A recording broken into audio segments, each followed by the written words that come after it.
अस्सलाम वालेकुम स्टूडेंट्स। आज का जो हमारा टॉपिक है वो है file system in operating system. जो फ़ाइल होती है, हम सबसे पहले देख लेते हैं फ़ाइल होती क्या है। फ़ाइल जो होती है वो कलेक्शन होती है इंफॉर्मेशन, तो ऐसी इंफॉर्मेशन जो उससे रिलेट कर रही होती है, जो मतलब जो सेकेंडरी स्टोरेज होती है हमारे सिस्टम की, उसके ऊपर जो रिकॉर्ड की जाती है उसको हम क्या कहते हैं, फ़ाइल कहते हैं। और इसको यूँ भी कहा जा सकता है कि file is a collection of logically related entities. ठीक है।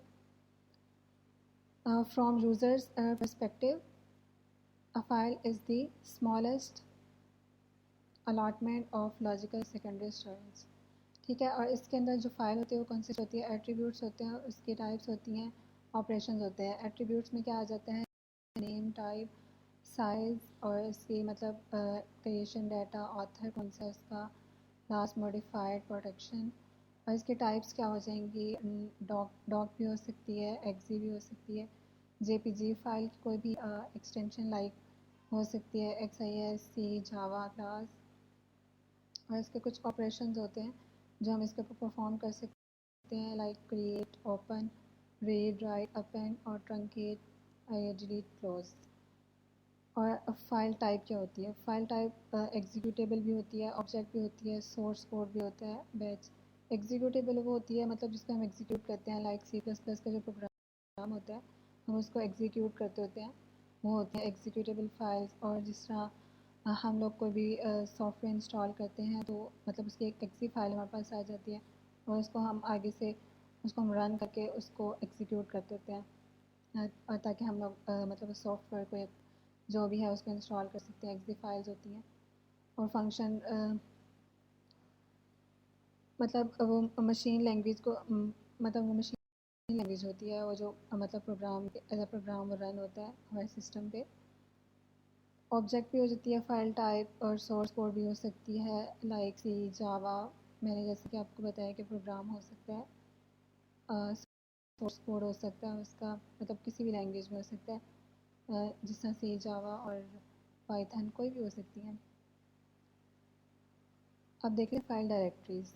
मतलब फाइल डायरेक्टरीज वो होती है जिसके अंदर काफ़ी सारी फाइल्स होती हैं। एक फ़ाइल जो डायरेक्टरी होती है मतलब उसके अंदर काफ़ी कलेक्शन ऑफ फाइल्स होती हैं, वो एक डायरेक्टरी बन जाती है।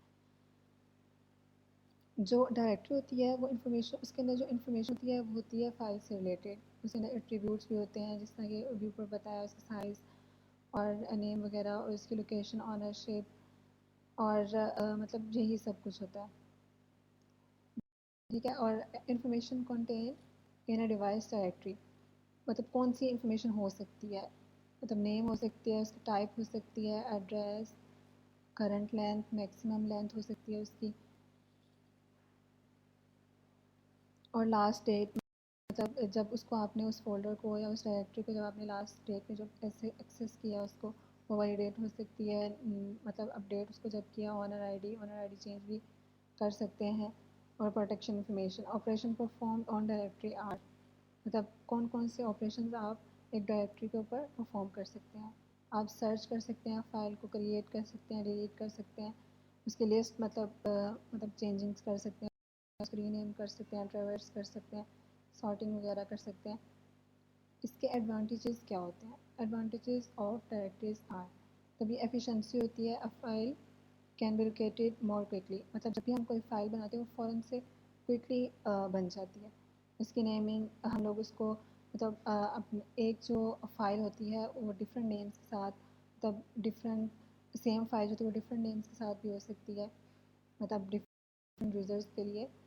और ये मतलब मतलब जो यूज़ कर रहा होता है उसको ज़्यादा पता होता है जब वो मतलब सेम की फाइल्स होती हैं।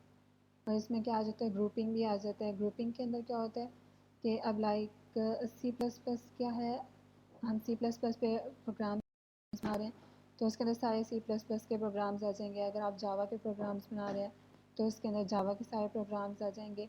अगर आपने गेम्स का फ़ोल्डर बना लिया है तो उसमें सारी गेम्स आ जाएंगी, मतलब उसके अंदर आप अपने तरीके से उसको हैंडल कर लोगे। उसके अंदर सारी सारी मतलब गेम्स का जो फोल्डर है उसमें सारे गेम्स के आ जाएंगे, और जो मतलब जावा के है उसके अंदर सारे जावा के प्रोग्राम्स आ जाएंगे। और इसकी मतलब अब काफ़ी सारे लेवल्स होते हैं। अब देखें, सिंगल लेवल होती है डायरेक्टरी, सिंगल लेवल के अंदर क्या होता है कि एक डायरेक्टरी है, मतलब किसी भी नेम से। अब मतलब मैं आपको दिखा देती हूँ। अब जिस तरह ये है मेरे पास वेब के अंदर सिंपल ये फाइल्स पड़ी हुई हैं, ठीक है। अब मैं आपको, ठीक हो गया, मतलब ये सिंपल लेवल हो गया, ये मतलब सिंगल लेवल हो गया। टू लेवल्स में क्या होगा, और इसके अंदर नेमिंग प्रॉब्लम होती है। Users can not have same name for two files. Yes, जो यूज़र्स का होता है, मतलब यूज़र जो है वो सेम नेम से टू फाइल्स नहीं बना सकता, क्योंकि पहले से बनी होती है। ग्रुपिंग प्रॉब्लम भी होती है इसमें। User can not group files according to their need.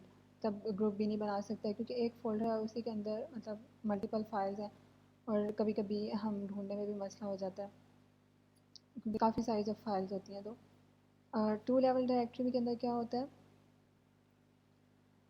path name due to level 3 there is a path name for every file to locate that file। मतलब इसके अंदर ना क्या होता है, ये देखें, एक यूज़र होता है, हम मतलब एक फ़ोल्डर है उसके अंदर हम जाते हैं, वहाँ पे 3 यूज़र्स हैं, ठीक है। अब एक यूज़र है उसकी अपनी फाइल्स हैं, जो सेकंड यूज़र है उसकी अपनी फाइल्स हैं, जो थर्ड यूज़र है उसकी अपनी फाइल्स हैं। तो इसलिए ये वाला काम थोड़ा सिंपल हो जाता है। हम लोग सेम नेम की फ़ाइल, मतलब डिफरेंट फ़ोल्डर्स होंगे उसके अंदर, हम सेम नेम की फ़ाइल्स हो सकती हैं। मतलब यूज़र वन की जो फ़ाइल है वो भी मतलब सेम नेम से है, सेकंड जो यूज़र है उसकी भी वही नेम से जो मतलब नंबर वन की है। मतलब तीनों यूज़र जो है ना उनकी जो फ़ाइल नेम है उनके अपने अपने फ़ोल्डर्स के अंदर उनके नाम सेम है। तो मतलब इसमें ज़्यादा इशू नहीं होता। और सर्चिंग इज़ एफिशिएंट, इसके अंदर सर्चिंग भी आराम से हो जाती है, एफिशिएंट होती है। अब जो थर्ड होती है वो ट्री स्ट्रक्चर्ड डायरेक्टरी होती है। इसके अंदर क्या होता है कि एक मतलब यूज़र वन है, यूज़र टू है, यूज़र थ्री है, क्या ये मेन यूज़र्स हैं। इसके अंदर भी मतलब इसके अंदर भी आगे से उसकी फर्दर उसकी डायरेक्टरीज हो सकती हैं, और उसके अंदर उसकी डायरेक्टरीज हो सकती हैं, उसमें फ़ाइल है, और उसके अंदर अगेन मतलब काफ़ी सारे फ़ोल्डर्स बने हुए हैं, काफ़ी सारी डायरेक्टरीज बनी हुई हैं, और इसके अंदर और भी फाइल्स हैं। तब ये ट्री लेवल ये भी अच्छा होता है। इसके अंदर भी जो सर्चिंग होती है वो बहुत एफिशिएंट होती है, और इसके अंदर ग्रुपिंग कैपेबिलिटी भी होती है, और जो मतलब जो डायरेक्टरीज होती हैं वो मेंटेन हुई होती हैं in the form of tree. ठीक हो गया। अब देखते हैं फाइल मैनेजमेंट सिस्टम क्या होता है। फाइल मैनेजमेंट सिस्टम जो होता है वो ये डिफाइन करता है process of manipulating files in computer system. It management includes the process of creating, modifying and deleting the files. मतलब इसके अंदर जो होता है मैनेजमेंट भी क्या होता है कि मैनेज होती हैं फाइल्स। मैनेज कौन कर रहा होता है, बैकएंड पे ऑपरेटिंग सिस्टम इन सब फाइल्स को मैनेज कर रहा होता है। जो भी हम लोग मतलब जो भी टास्क परफॉर्म हो रहे होते हैं फाइल मैनेजमेंट के थ्रू, वो सारे के सारे कौन हैंडल कर रहा होता है, बैकएंड पे ऑपरेटिंग सिस्टम हैंडल कर रहा होता है। It helps create new files in computer system and placing them at the specific locations। और मतलब ये एक स्पेसिफिक लोकेशन पे हमें मतलब लोकेट करके देता है फाइल्स, मतलब जहाँ पे भी हम बनाना चाह रहे हैं, और ये हमें हेल्प करता है न्यू फाइल्स बनाने के अंदर। It helps in easily and quickly locating this. और ये मतलब ये फास्टली काम करता है। आप कहीं पे भी डायरेक्टरीज बना लें, फोल्डर्स बनाते हैं, तो ये मतलब फास्टली काम हो रहा होता है, क्विकली हो रहा होता है। और इसके अंदर हम लोग शेयर भी कर सकते हैं जो हमारी इंफॉर्मेशन होती है, हमारी डायरेक्टरीज होती है, मतलब हम लोग किसी दूसरे यूज़र के साथ उसको हम शेयर करना चाह रहे हैं तो हम शेयर भी कर सकते हैं। और इसके अंदर हम लोग सेपरेटली फ़ोल्डर्स बना के मतलब अपनी मर्ज़ी से हमें जो पता होती हैं हम उसके अंदर अपनी मर्ज़ी का डाटा भी हम लोग उसके अंदर स्टोर कर सकते हैं, मतलब जिस किस्म का हम चाह रहे होते हैं। और it helps the user to modify the data of files and modify the name of the files। हम इसकी मतलब हम लोग रीनेम भी कर सकते हैं। अगर हमें कोई इशू हो रहा होता तो हम लोग इसको रीनेम भी कर सकते हैं। जिस तरह यह रूट डायरेक्टरी है, अब हम लोग वेबसाइट बनाते हैं तो सबसे पहले हम रूट डायरेक्टरी बनाते हैं उसके अंदर जो होते हैं फर्दर फोल्डर्स होते हैं और उसके अंदर फर्दर फाइल होती हैं। मैं आपको दिखा देती हूँ। अब ये है वेबसाइट। ये जो है ये क्या है, वेबसाइट जो है ये रूट डायरेक्टरी है और इसके अंदर ये इसकी फर्दर डायरेक्टरीज हैं और इसके अंदर इनकी फर्दर फाइल्स हैं। ये वेब पेजेस का फोल्डर है, मतलब इसमें कुछ भी नहीं है लेकिन हम बना सकते हैं ये इमेजेस का फोल्डर। इसके अंदर फर्दर अपनी अपनी फाइल्स हैं। रूट डायरेक्टरी हो गया, डायरेक्टरी वन जिस तरह वो भी फोल्डर्स दिखाया आपको मैंने, डायरेक्टरीज दिखाई हैं, मतलब डायरेक्टरी और फोल्डर्स का एक ही बात होती है। और इसके अंदर ये सब डायरेक्टरी मतलब सब डायरेक्टरीज भी थी इसके अंदर। और ये file one, file two, file, मतलब इस तरह से हम लोग इसको लोकेट कर सकते हैं। इसके अंदर फाइल मैनेजमेंट सिस्टम के अंदर जो है डिफरेंट इसके कॉन्सेप्ट्स हैं, इसके मतलब फंक्शंस हैं, लाइक फाइल एट्रीब्यूट्स। इसके अंदर क्या होता है, हम लोग it specify the characteristics of the file such as type, मतलब ये हमें कैरेक्टरिस्टिक्स जो है वो उसको स्पेसिफाई करता है।